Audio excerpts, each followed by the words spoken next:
the branches of philosophy. You'll notice that in each new section, I list out the three branches of philosophy, which I'll explain in a minute. But the branches are metaphysics, epistemology, and value theory. And when anybody has a conversation, philosophers or otherwise, it can be classed according to these three categories. And as we discuss new ideas in the class, I'll show you how those are categorized. I'll say, oh, this is a metaphysical idea. This is an epistemological idea. This is an idea that's in the realm of values or value theory, and so forth. So let's start with metaphysics. Metaphysics means that you probably, by the way, of those three terms, I would imagine that at least some of you has heard of the term metaphysics before. Now, metaphysics refers to stuff that usually has to do with reality as a whole. The question that is asked in metaphysics that's most central is what is real, what exists. These are the questions, I should say. What is real, what exists, what is out there in the universe. So, for instance, later in the class, we'll look at people who believe that, and I'm sure many of you believe as well, but people who believe in a view called dualism, meaning that there are two levels to reality. There's the level of reality that we sort of inhabit here, the physical world, with cameras like what I'm staring at and this remote and you and me. But there's also a spiritual dimension to reality that goes above and beyond. And to some people that might be reincarnation into another life, or it might be dying and going to heaven or hell. But you believe that there's these two sort of levels to reality. That whole thing, dualism, is a type of metaphysical belief because it's about the existence of reality. Metaphysical stuff often is stuff that can't be seen or heard, but can be understood in other ways that, through faith or personal experience or sometimes scientific evidence. Things like gods are metaphysical, souls, spirits, these are metaphysical. So anyways, that's metaphysics. Now, let me just mention one other view within metaphysics. Many scientists today are what are called naturalists.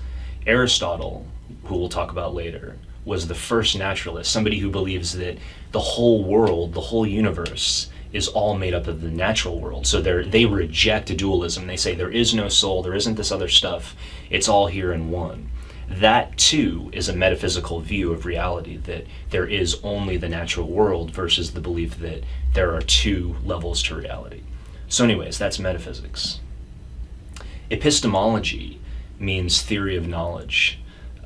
It has to do with, just like metaphysics has to do with reality, epistemology has to do with knowledge. What do we know? How much do we know? And so forth.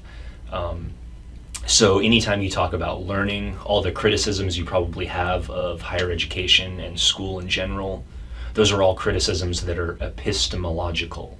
They're about knowing. How do we know things? Now, in philosophy, epistemology is very broad. So it's not just the scientific method. That's not the only way we know things. We could know things just by making a rational argument in our own head, by deducing what needs to be done. Right? That doesn't require a scientific study, but that's also a way of knowing. We might know something based on our personal experience. Many people claim to have had deep experiences of enlightenment or finding peace with God, or they use different phrases to explain it.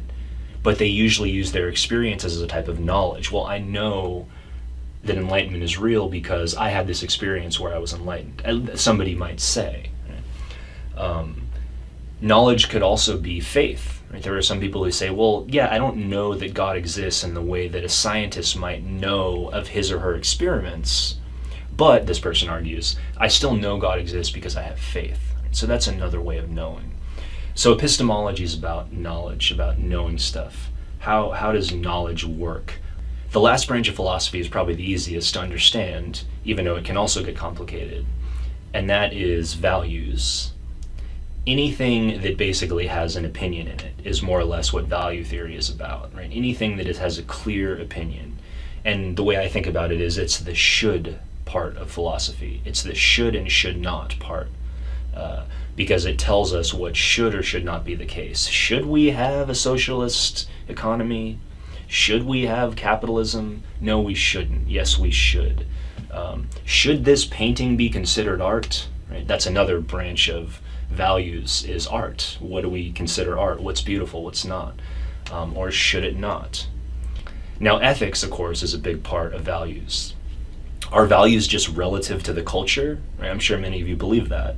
And a view called relativism, we'll talk about later in the class, is a very popular one. The idea that there is no ultimate truth, it's all just a person's perception or opinion, or that there is no ultimate morality, it's just what the culture's norms or laws suggest. And other people say, no, it's wrong, certain things are wrong because God, some people would say, well, because God has laws and we can't violate them. Others might say, well, it's just wrong to be disrespectful to other people. In any culture, it doesn't matter what the culture says. So anyways, these are all examples of topics that you'd see in values.